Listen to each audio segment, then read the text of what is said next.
FM Radyo Pangasinan. Going beyond just being number one. Working towards total domination. Jad Dagupan, walay saksakay ya radio station ya iyayag nasaray Dagupenyo. Jad mamalingling, mangin, Paborito. mayombo, Paborito. pantal, Paborito. Poblasyon Weste, Paborito. Jad Paguchiko, Paborito. Aya, so 88.1 Radyo Pangasinan.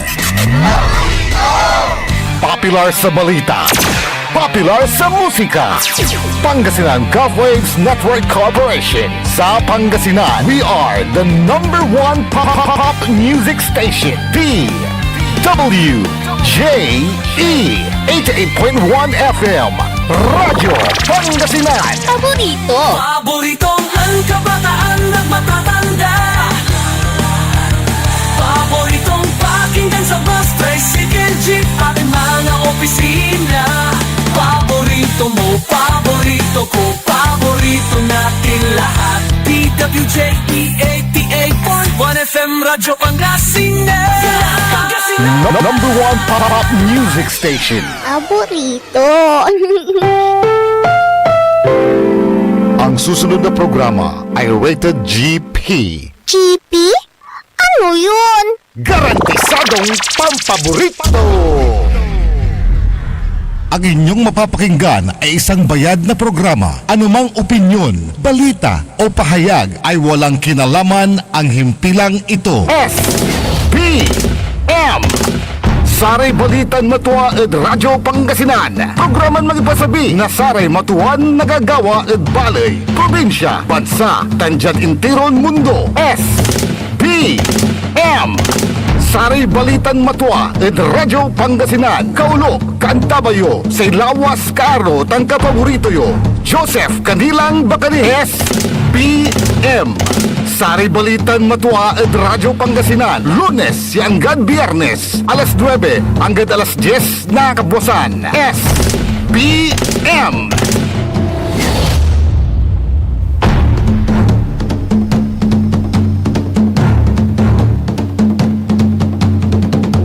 Masanto sa kabasan na Lunes, Pangasinan, Dagupan. Unsa sa bilalangula at kasiksikanan nyo so Saray Balitan Matwa. SBM say kabusol na Saray MBTF. Managbalitay tila tan fake news.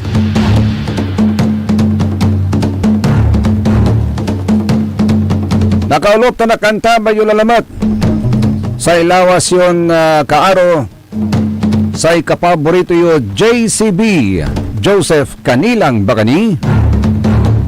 Tanjat technical side si Mr. E&D Engineer Nixon Dakal. I thirst. Nakganak makakainumak ako'y nauuhaw. Nan karuman at atang tanagagik mga kapaborito si katuya sa mensahe na sa may ebanghelyo. Ya binasa at saray simbaan at intiron mundo. And this is very timely at saya sitwasyon tayo natan. At saray nagagawa natan. At mundo at kaliber-liber tayo at atang tanagagik. Jad Iran sigurado sa ibabagadiman, I thirst. We thirst for peace. We thirst for the end of war. Sigurado si katutan so ikukulyaw data tang talagagik. Jad bansa tayon Pilipinas walamat. Walamat. So sa may tatawagan tayon pinagkakauhawan po natin. We also thirst. Singanatan at sayan agaw at atang tanagagig nan sarama papalabas ni Raya agaw. Dagsa po ang mga sasakyan ngayon sa mga iba't ibang gasolinahan sa buong Pilipinas. Antay may singara napgaan irang maong may talagan may asabi-sabi may kanilang pagkakauhaw. Pagkauhaw at atong tanagagik. At gasolina tan diesel. Ninang ninyo nagagawa natan. No makadalan kayo sa gasolinaan, wala ray akakaputla. Nauputla, so sara may supply da at atong tanagagik. Ara may wala ni supply da na nang ninyo, linya. So saray luluganan iya mga saliw na say krudo para luluganan da. So I thirst. Ako'y nauuhaw at atong tanagagik. Ararayang luluganan. Nakakaramdam na sila ng pagkauhaw.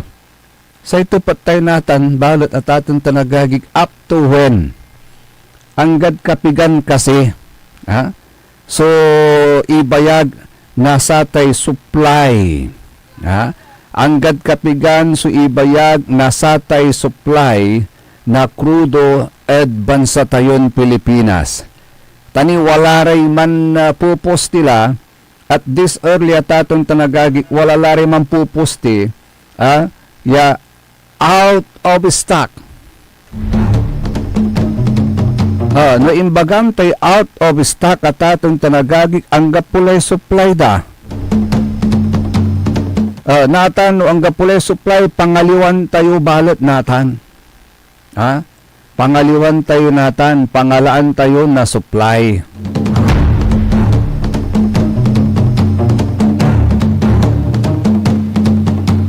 And these past few days, naramdaman din natin yung pagtataas ng presyo ng mga produkto ng krudo. Timatagay at atong tanagagik. So a lot of people keep asking, why? Akin, itong mga presyo ng gasolina go up even if the stations still have old stock. Tadjad sa rin kapusan, wala ray arum nirang gasolinaan, wala ni may tatawagan dan old stock. Kasi sa style damat at negosyo at atong tanagagik, mabayag ni amay naupot sa may stock da, mga saliw lara, mga order lara at ating tanagagik, tapyan dyan tan tuloy-tuloy. At tuloy-tuloy sa supply, tuloy-tuloy mat sa operasyon, agauntan. So, bumili na sila, meron na silang stock. Pero bakit? Kahit meron silang old stock, siyempre ara may old stock, sa presyo to man duma. At kaplusan yung presyo natin na sa crudo o world market, agauntan. Duma. Pero bakit nagtataas na sila ngayon when they still have, hindi pa na-consume yung kanilang mga old stock? Kasi ang explanation nila ganire. Kasi daw, yung mga oil prices, they follow the global market. Hindi yung mga local stock. Yun ang sinusundan nila. Yun ang gauge nila. Kung biglang tumaas ang presyo ng krudo sa world market, ibansag na mo la. Ang gano old stock ni man. Ang gano sa pangalidad sa niya stock da, a little bit lower, at presyo na sa may kapusan natin yung presyo aguntan. So, singadjad Pilipinas, sa iba bagadata natin tanagagik, fuel sold in the Philippines is priced based on international oil prices. Mainly benchmark prices from the Mint of Platts Singapore MOPS. MOPS reflects the daily trading price of fuel in Asia. Local oil companies adjust their pump prices depending on the weekly average of these global prices. So even if a gas station still has old fuel in its tanks, the replacement cost, the price to buy the next shipment, may already be higher. Companies adjust prices early so they don't sell fuel at a loss. In other words, at atong tanagagik, ang gano old stock nitan, ibabansag dala may presyo na krudo da, at kaplusan niya world market, presyo at world market, tapyan daruntan. No mga liw-ira natan, at saren kaplusan, ag-ira na lugi, tana i-adjust dala may presyo da. Tumbukon daman, tuntunon daman, so world market, presyo na world market. Tapi ang jaruntan ag-iran na lugi. Saliwan daman sumabmabli, tawalay isaliwda. Akin tawalay isaliwda, tatinagay ang damay presyo da. Simple na ba? Tagaw tanatatin tanagagig. Si katutan so sa kay explanation da.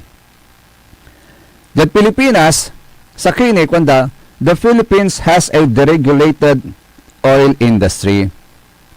Since the Downstream Oil Industry Deregulation Act of 1998, that is Republic Act 8479, the government does not control fuel prices. Instead, oil companies set their own prices, and prices are influenced by global crude oil prices, foreign exchange, ay may peso kontra dolyar, and the shipping and refining costs at atong tanagagi. The government, through the Department of Energy, ang tinagawan to sa gobyerno through the Department of Energy can only monitor prices and ensures competition. Aman labat. So nagawan na sa gobyerno natin only to monitor prices. Wala ra may pasakbay na sa Department of Energy na ito ang presyo lang within this week, hindi kayo dapat nagtataas ng presyo sa week na ito. Pero it did not happen. Walang nagawang gobyerno because the government can only monitor prices. Ngayon, supposedly dapat bukas pa. Every Tuesday dapat. Every Tuesday dapat. Kaya naalala ko tuloy, si Pangulong BBM, ano ang kaya niyang gawin in his message kanina na narinig po ninyo dito sa ating himpilan. Nakikiusap. Iba yung directing, you are directing them to stop sa nakikiusap. That explains why kung bakit hindi magawang makontrol ng gobyerno natin ang pagtaas ng presyo ng mga bilihin na yan. Ng presyo ng mga krudo. Agaw tanatong tanagagi. So why prices changes usually happen every Tuesday? Because most companies announce price adjustment every Monday.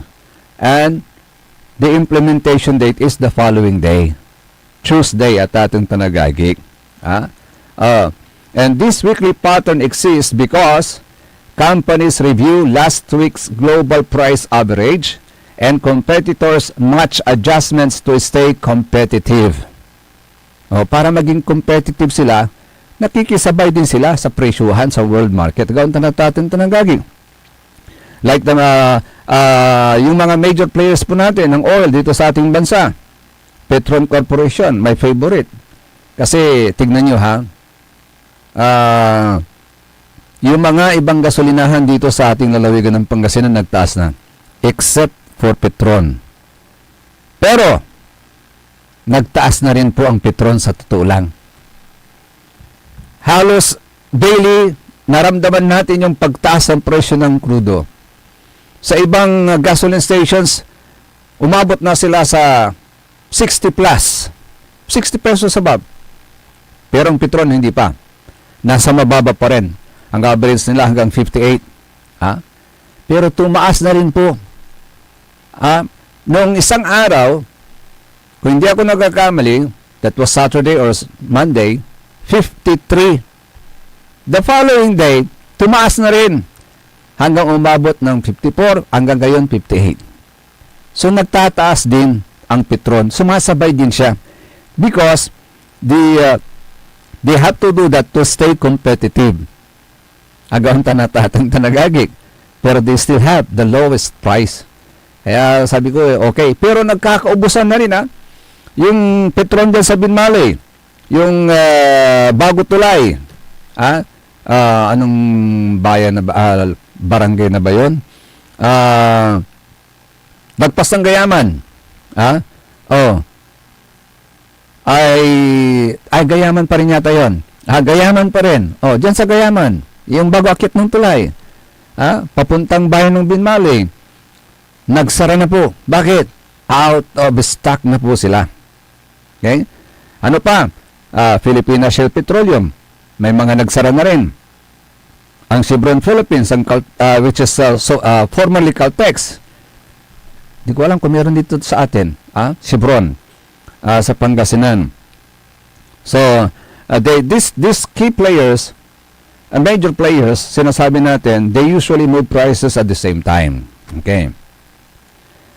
Ngayon, even if stations have old stock, gas stations often still increase price because fuel deliveries are continuous. Tanks usually contain mixed batches. Si Katutang's explanation da atatin tanagagik. So, the price reflects the current market replacement cost, not just the cost of the fuel already stored. Halimbawa, kwanda, yung station bumili ng fuel at 55 pesos per liter. Pero ang global prices tumaas. Ang next shipment cost will cost them 60 pesos per liter. So if they keep selling at 55 pesos, they lose money when they raise stock. So they raise prices to prepare for the higher replacement cost. Na-explain na natin yan kanina. Ganda na tatang tanagagik kanyan. Untan sugagawin dararaya. So, Sararaya is gasoline station sa Pilipinas. Now, who really controls fuel prices? Hanggang po nituro, no single entity directly controls them. Prices are mainly influenced by global oil traders, OPEC production decisions, exchange rate of Filipino peso versus US dollar, oil companies in the Philippines. And what is important, because the Philippines imports most of its oil, it is very sensitive to global prices changes. Si Katutan, so sa may problema tayo, dyan Pilipinas at ating tanagagig. So kanina, napakinggan natin yung panawagan ni Pangulong BBM para sa mga Pilipino. May panawagan din po ang Office of the Vice President sa mga nangyayari ngayon na pagtaas ng presyo ng mga krudo. Narito po, pakinggan po natin ang mensahe naman ng ating pangalawang Pangulo. Madayaw, umayo adlaw kaninyong tanan. Magandang araw sa inyo lahat. Marami sa atin ang nag-aalala. Patuloy ang pagtaas ng presyo ng mga pangunahing bilihin at kasabay ng pagtaas ng presyo ng langis, mas matindi ang magiging hirap. Binibilang ng mga magulang ang bawat piso at marami sa atin ang nag-aalala sa susunod na mangyayari. Nais kong ipaalam sa inyo, hindi kayo nag-iisa. Tayong lahat ay dadaan sa paghihirap na ito. Mararamdaman natin lahat ang bigat ng pagtaas ng presyo, lalo na ng pagkain.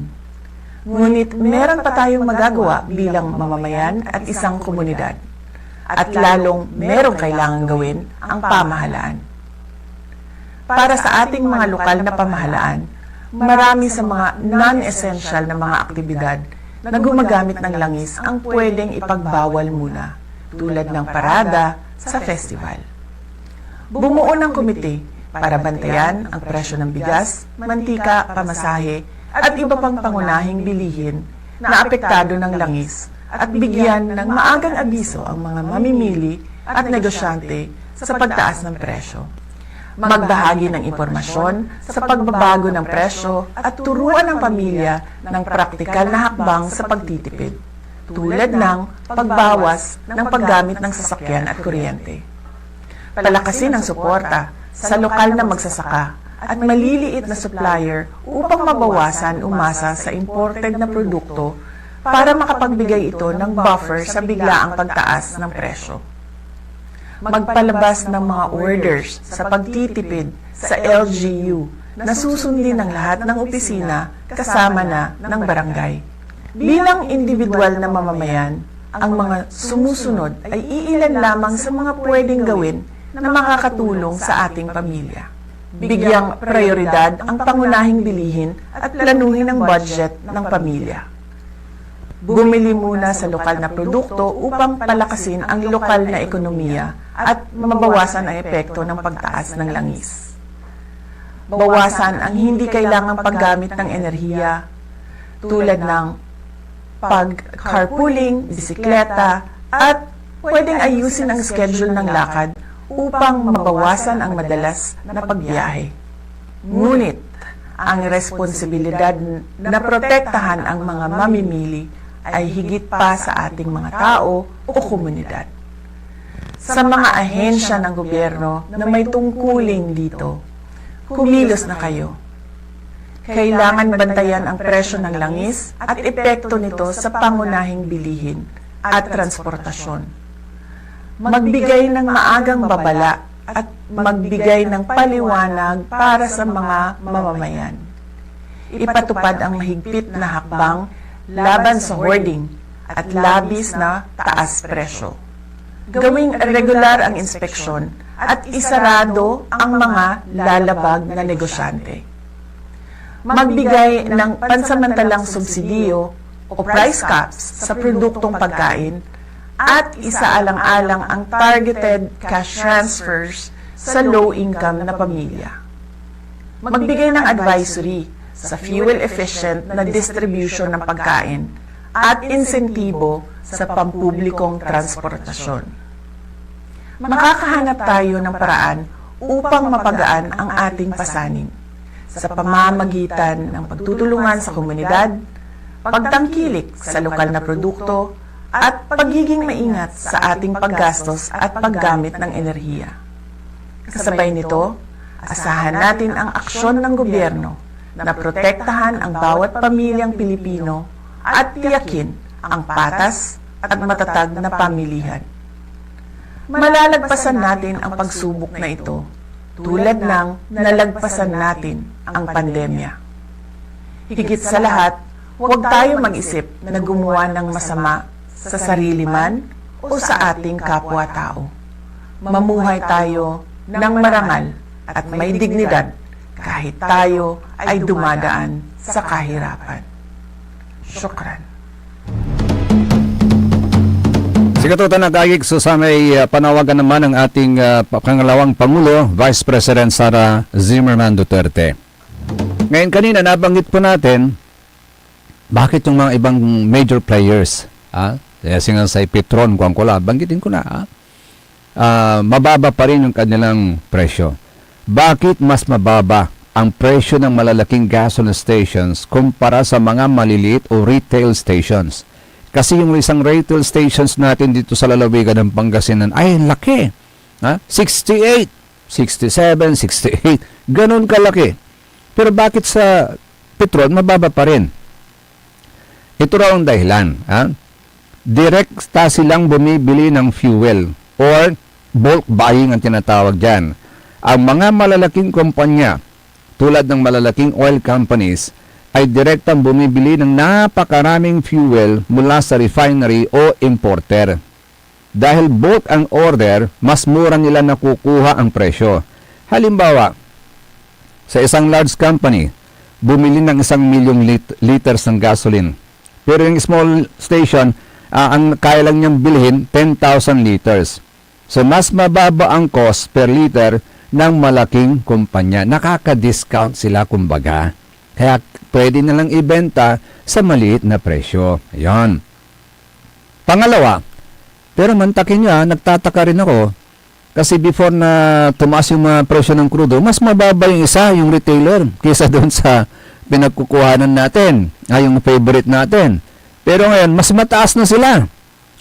Kaysa doon sa favorite natin. Anong explanation kaya dyan? Kahit sabihin pa nila na malalaking kumpanya sila, bakit mas mas mataas bigla yung presyo? Kasi kaya nilang ibaba.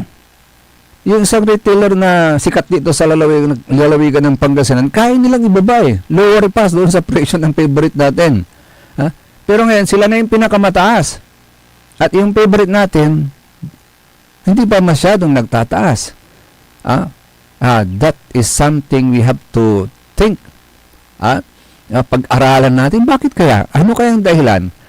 Ma-interview nga natin minsan yung mga magagaling sa ganyan.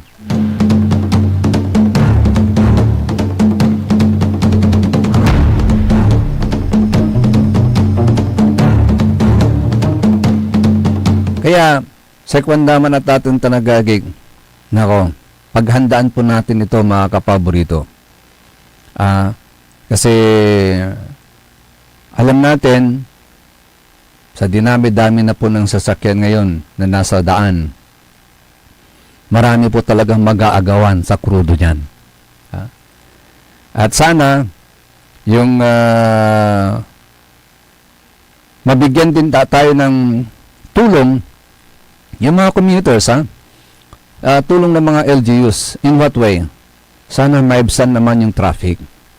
Singanan naman, wadtan tayo od Binmalay, binabagtas po natin ang daan papunta ditong lungsod ng Dagupan.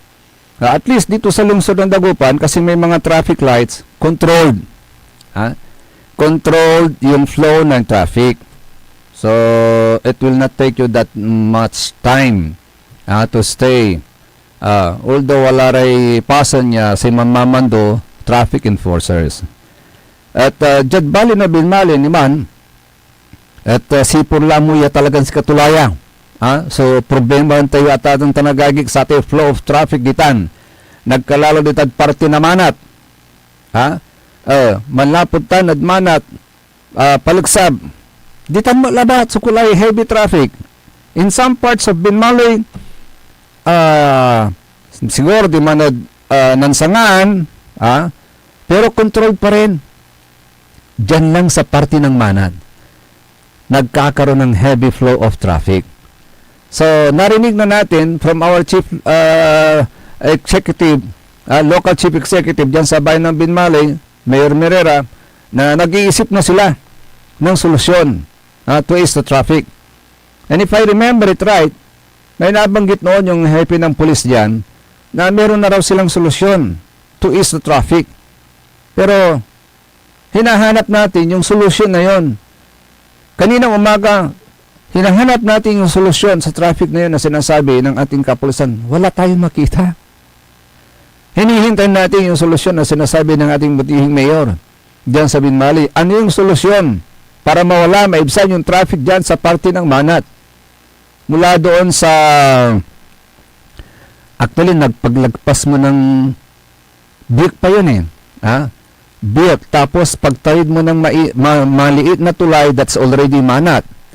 Mula doon sa lugar na yun, parte na yun, hanggang doon sa pagbaba, doon sa may Caltex, sa Tatawaganda, heavy ang flow of traffic. Matantan sa batik ng luganan.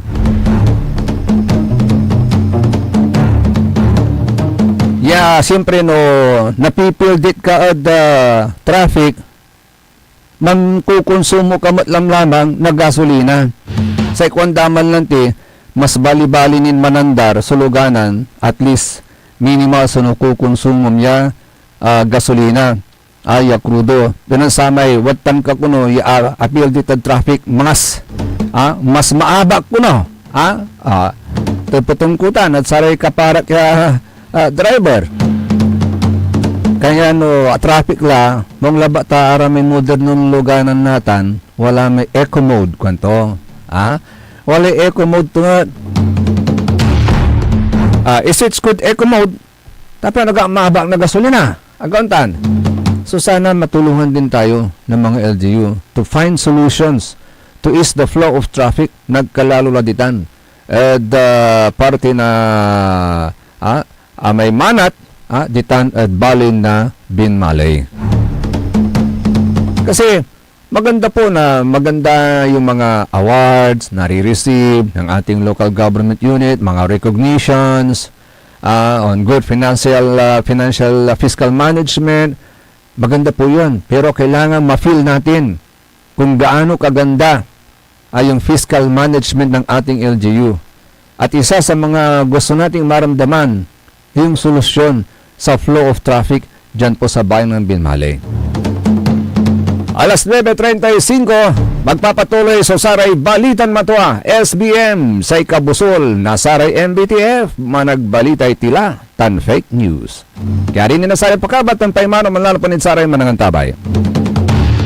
Ang puta-putang Iran Balita. Huwag niyo kong subukan. I am sorry. Kung walang kurap, walang mahirap. My God, I hate drugs. Mahiya naman kayo sa inyong kapwa Pilipino. Ang puta-putang Iran Sunata. Dame yung Son ang puta-putang Iran Impormasyon. Aya sa #1 pop music station. DWJE 88.1 FM.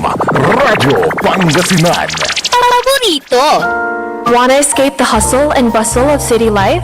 Look no further than the River Palm Hotel and Resort, your premier destination for affordable luxury in Pangasinan. Nestled in the heart of Barangay Banyaga, Bugalyon, our hotel is surrounded by the breathtaking beauty of the Agno River. Our haven for comfort embodies the essence of Southeast Asian hospitality. Whether you're seeking a romantic getaway, a family vacation, or just a peaceful retreat, the River Palm Hotel and Resort is the perfect choice. So what are you waiting for? Book a tranquil experience where unforgettable memories are waiting to be made. For reservations and more information, visit our Facebook page, River Palm Hotel and Resort. Your home by the river awaits you. Ngayong 2025 ay ang ika-100 taon ng pagbibigay serbisyong pangkalusugan ng Region 1 Medical Center bilang isa ng 1,500 bed capacity na ospital. Mas marami pa ang mapapagaling at buhay na madudugtungan ng ospital di lamang sa Pangasinan kundi sa buong Northern Luzon sa tulong ng 12 accredited residency training programs at 13 active specialty centers nito: Cancer Center, Dermatology Center, Eye Center, Heart Center, Toxicology Center, Burn Care Unit, Center for Mental Health, Acute Stroke Unit, Geriatric Center, Infectious Disease Center, Kidney Transplant Unit, Lung Center, at Trauma Center. Patuloy na mangunguna ang R1MC sa pagpapaigting at pagpapaibayo ng dekalidad na healthcare delivery hanggang sa susunod na siglo. 100 years of healing, compassion, and service. Region 1 Medical Center, ang inyong partner sa kalusugan. Region 1, number 1. Asahan po ninyo ang dekalidad na serbisyo sa Region 1 Medical Center at ng Department of Health. Ito po ang inyong lingkod, Dr. Joseph Roland Omihia, ang inyong Centennial Medical Center Chief ng R1MC. Sa bagong Pilipinas, bawat buhay mahalaga. Hindi ba napapansin ang inyong negosyo, mga kapaborito? Abay, magpa-advertise ka na dito sa DWJE 88.1 FM Radyo Pangasinan. We are located at the 3rd floor of Jumel Building, A.B. Fernandez East, Dagupan City. Or you may contact us at 0968-444-4290 or 0956-168-4908. O bueno, mga kapaborito, magpa-advertise na! Popular sa balita! Taluran ka tao, naaktuan, yaman na susugal, inaristo. Maginawa miya duga sa trabaho, tan talagan na yaet malet, no problem. Construction of flood control, Lagasit River, Balongaw, Santa Maria, 47 million. Hindi pa nga nabubura sa kaisipan ng taong bayan yung mga ill-gotten wealth na yan eh. No. Diba? At popular sa musika! They say tanging ikaw ang kagabi Riding in bed. Ito po ang DWJE 88.1 FM Radyo Pangasinan, ang inyong number 1 pop music station.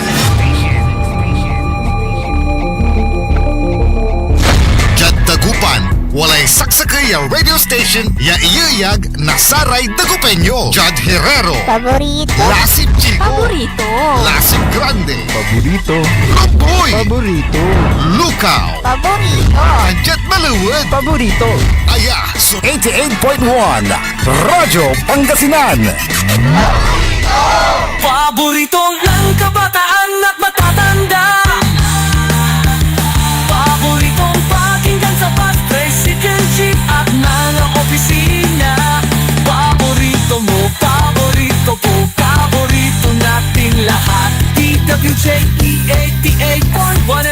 Radyo Pangasinan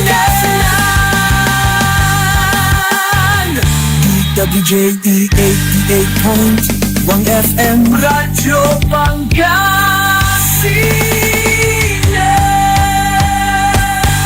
Paborito.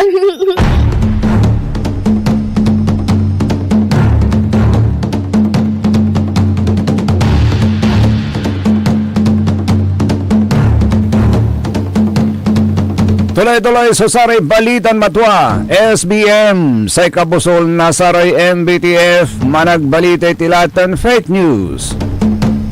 Kalop kantabi ni sa magtaryon na kapabrito lawasin karo Joseph Kanilang Bakani. Siya nga ho pala, good morning sa ating mga masugid na taga-subaybay, sa mga viewers po natin. Magandang umaga po sa inyo.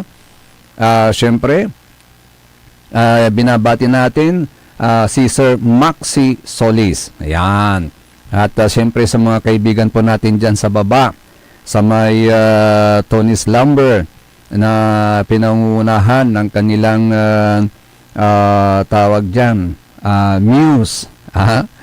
Sino ba yung muse po nila dyan? Si Madam Jessa Zaragoza Perez. Yawn.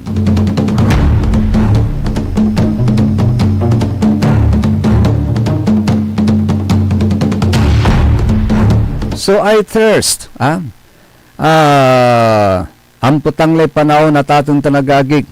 Ang putang sa panahon. Siguradong bandad nga ron dakulay napgaan. Say gabay da o ninom iray sa kay bason danom. Paano aliwan sa kay bason danom labat? Aliwan sa kay bason danom labat. Kaya we thirst at atong tanagagig. Say sa kaya may nararamdaman po natin na tayo'y nauuhaw. Tanso aksyon. Aksyon na gobyerno tayo at atong tanagagig. At saray problema tayo. Nagkalalala at satan so sara may involved at satay ara may flood control controversy sa tatang tanagagig. Pero walay basang kulabatlat sa kaya tatang tanagagig para saray senior citizen. Sa kwanto dyan, the government is looking into improving the delivery of assistance to senior citizens. Si katuya ibabaganatan ng Presidente Ferdinand Marcos Jr., including the possibility of removing lengthy public presentations and simplifying the distribution process to ensure aid reaches beneficiaries more efficiently. Akin tani bagatuya ng Presidente Bongbong Marcos tawalay ng dalom. At sa may BBM Vlog 278, walay nandalom. Walay sa kaya mangaray Geraldo Buena. Ya impasabitod Presidente. Kanyan nuwalaray lilit na anyon umbol na linawa. Gabayon na ukalitan. Napunas. Idalom tayo at kinan Presidente BBM. Dimanad sa may BBM Vlog 278. Tayo dan. Niya sa kwanto.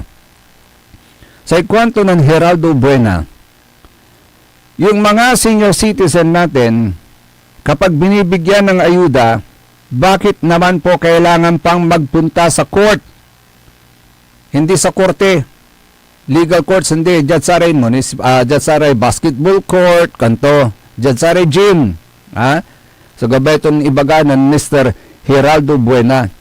Kinakailangan magpunta sa court at maghihintay pa ng matagal bago ibigay ang anumang pinagkakaloob sa kanila.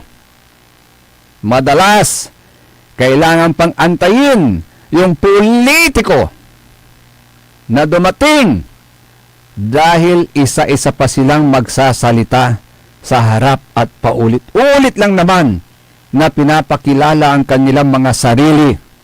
Nakakarindi sa pandinig ito. Kwanto? Nakakarindi sa pandinig ito. Pwede bang tapusin na ang ganyang kalakaran? Sayang ang tanggapan ng barangay kung hindi sila pwedeng gamitin upang ihatid sa bawat bahay ng mga benepisyaryo ang ayuda para sa kanila. And the fact that they are senior citizens, marami sa mga senior citizens na yan, agaon tanatatang tanagagig, makakarlabat nila kung meron silang tungkod. Agaon tan. Or either tungkod or man nakasakay sa wheelchair. Karamihan. Ha? Sa mga senior citizens natin, tapos papupuntahin niyo pa sa basketball court, sa gym. Akin tanong, i-delivery lang. At sa rekab-kabong hanggang wala listahan niyo mat. Yun. Tapos panakaroon nyo nila, ampot-apotang. Watan nyo rin loob na gym, ampot-apotang, masapsalimot, mantur-tur-tur, so sa limot da. Sa manalagar nila na pigi oras man salita labat si Mayor. Ay, agi. Wala untan. Aliman si katulaba sa mga salita ng Mayor, wala ni bit-bit to. Arami ka partido to. Aya konsehalis mo. Malapod Vice Mayor ang konsehalis, watan, bit-bit to ra, man salita Mayor namin. Singantayo may agdara kabat. Singantayo may first time dahi pakabat sa realidad sa harapan na totoo. Anta, elected official lara.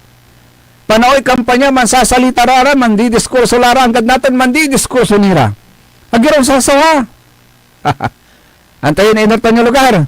Asing ko labad yung stasyon. Ay, agi. Kanya na aya. Si babagato natin niya, dalam tao. So this all, but nagagawa mo to daram niya baloy.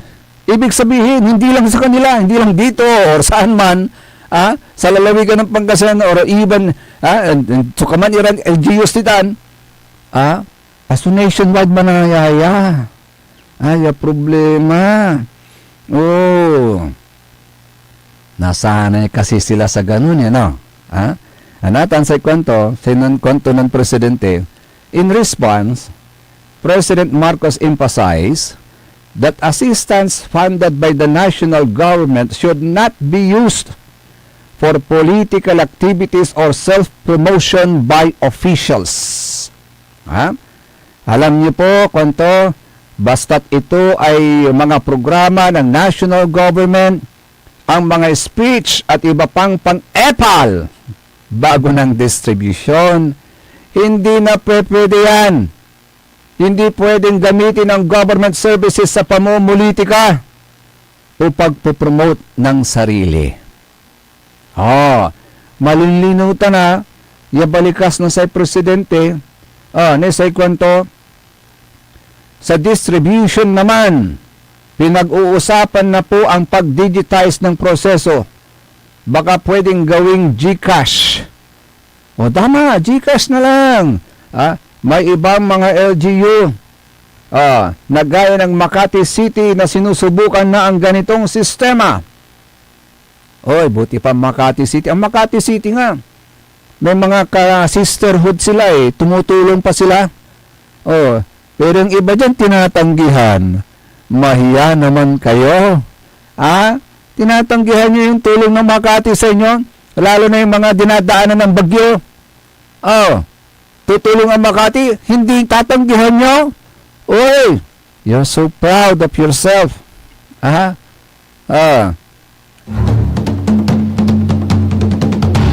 Ngayon, dapat tignan pa rin ng mga local government unit ang modelong ito. Aralin ang sistema at unti-unting maimplementa. Basta't sa national government nang galing yan, mabilis na. Di ka na kailangan makinig sa mahabang speech ng mga politiko. Yun, Basta ito,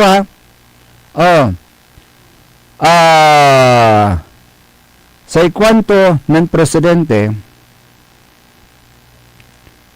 hindi na pwede yan. Hindi pwedeng gamitin ang government services sa pamumulitika o pagpupromote ng sarili. Balikan ko yan. Kasi dyan sa bayan ng Binmale, meron pong ipinasang ordinansa noon dyan. Yung pong ordinansang ito, ay ito po yung ordinansa, ang tawag po dyan is Municipal Ordinance Number 4, Series of 2023. An ordinance granting financial assistance to all senior citizens in the municipality of Binmalay to pay for their annual membership fee as certified members of the Federation of Senior Citizens of the Philippines, FISCAP, Binmalay Chapter, and appropriating funds therefore. At yan po ini-implementa na po ngayon. Alam po ninyo kung sinong mga author po niyan. This ordinance, Municipal Ordinance Number 4, was sponsored then by SBM Amelito Sison and SBM Jonas B. Rosario. Na nakasaad sa ordinance na ito, this ordinance shall be known as an ordinance granting financial assistance to all senior citizens in the municipality of Binmalay to pay for their annual membership fee as certified members of the Federation of Senior Citizens of the Philippines or FISCAP, Binmalay Chapter, and appropriating funds therefore.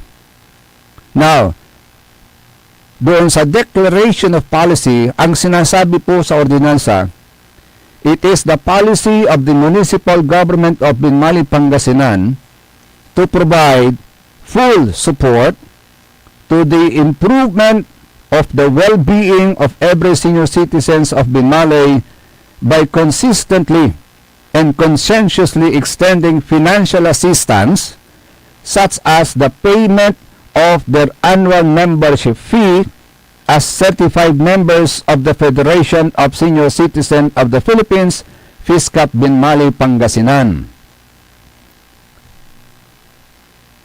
That all senior citizens residing in Binmalay, Pangasinan for more than 6 years, or 6 months I should say, for more than 6 months, shall be provided financial assistance, regardless of their economic situation, amounting to 200 pesos to pay for the annual membership fee of the FISCAP in order to become active and registered members thereof.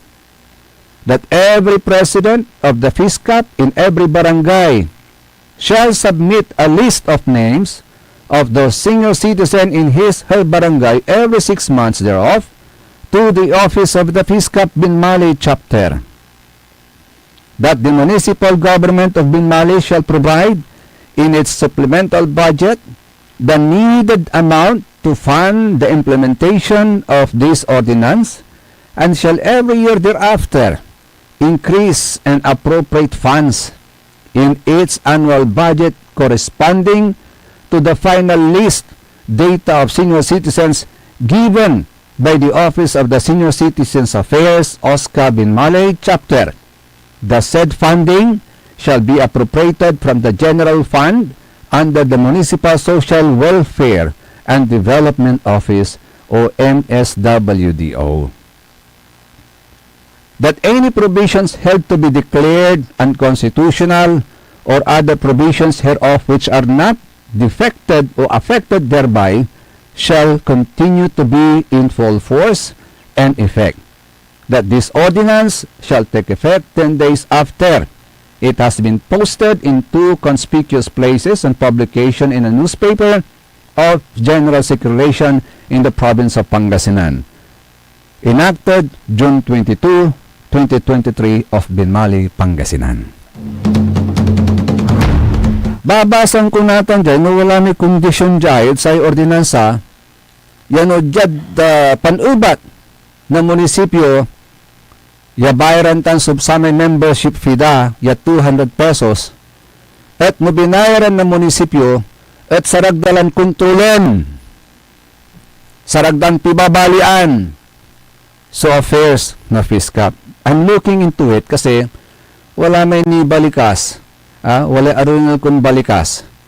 Ya lapod sa munisipyo, si karimang babayar na sa FISCAP membership na sa senior citizens, ya 200 pesos, at saragdalaran pibabalian. Saragton man step in So, LGU, wala sing aronal kununtan eh. Pawilang ko man ta i-play tayo maminsan lalaman. At SBM, Saray Balitan Matwa. Ta, sa iba baga tulabat jaay at atong tanagagik under this ordinance, akin tawalatan. Ya kanunutan, lapod, wala man lang ti susamay kanunutan, ya say kwanto dya at atong tanagagik for the welfare. To support, to provide full support to the improvement of the well-being of every senior citizens of Binmalay. Do you think napibabalian nyo na-develop na-improve my well-being da as senior citizen? Natupot ko labat at atong tanagagig. Kasi, singating malitungtong sa layag ko, nan-aron ko man, okay na yun. Mangipangaro ka. Sing aliling to tanatatong tanagagik, mangipangaro ka. Tamanaya, walay kasalat to. Ipanunong may panangarom, tamanaya, walay kasalat to. Agaw tanatatong tanagagik. Hindi ba tama na yung pangaroan mura and then in return, maging maayos silang citizen of your municipality? Hindi ba sapat na yon? Na maging maayos lang silang citizen ng iyong municipality, sapat na yun. Bakit ka nagbibigay ng, tulad ng mga binibigay ng na ayuda, agaw tanatatong tanagagig, nagbibigay kayo ng ayuda sa mga nangangailangan, nagbibigay ng cash ang gobyerno, may kapalit bang hinihingi ang gobyerno? Ang alam kong kapalit lang, gamitin nila sa tama yung perang binigay ng gobyerno. Pero hindi sila minamanduhan kung paano nila gagamitin yun. Tama ho ba ako? Hindi. Correct me if I'm wrong. O sa mga nakakatangkap ng tupad, din ang babangil AX, binabantayan ba kayo kung paano nyo ginagamit yung pera na binigay sa inyo ng gobyerno? May gwardiya ba sa inyo sa tabi nyo? Nagmamando sa inyo, ito, gamitin mo sa ganito, ganyan. Ang gapo, di ba? So, mangipangaro ka, tapos manduan mo ra, pibabalian mo ra, ay, nawala yung kanilang kawayangan, agantan. Mangipangaro ka, saan mo babawi yan? Anto man, babalikan ko po yan.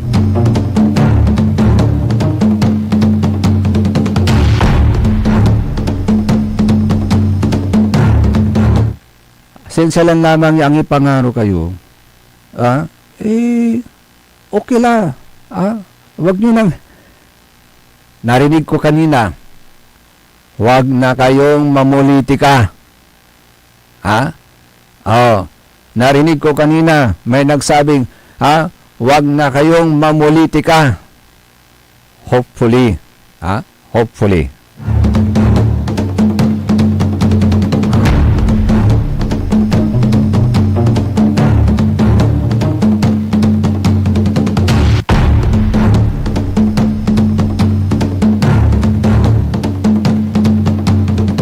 Ay, agi. Isa pa, doon sa mga mahilig na magsalita, sa mga affairs, sa mga ganyan, senior citizen, dinambabangil, nabit-bit nyo yung mga katsukaran nyo. Tama na yung kaipalan. Ay, hanggang natin, papakabat yun yung sarili yung sirin. Agdakin yung sirin kabkabat yung maong. Nakikaw ko lang yung mansalita darapanda. Kayo mansalita. Kinakwartayutan sirin. Nalapod bulsa yote iteryo. Nalapod lamangad si karan. Nalapod lamangad sari tutuya mambabayar na tax da. That is not your personal money. Agaw natatang tanagagik. Ay, agi. Kapalay malam yung oras na tatang tanagagik. Tabayan, susunod kagad ang number 1. Hindi ko paborito, Joy Baby.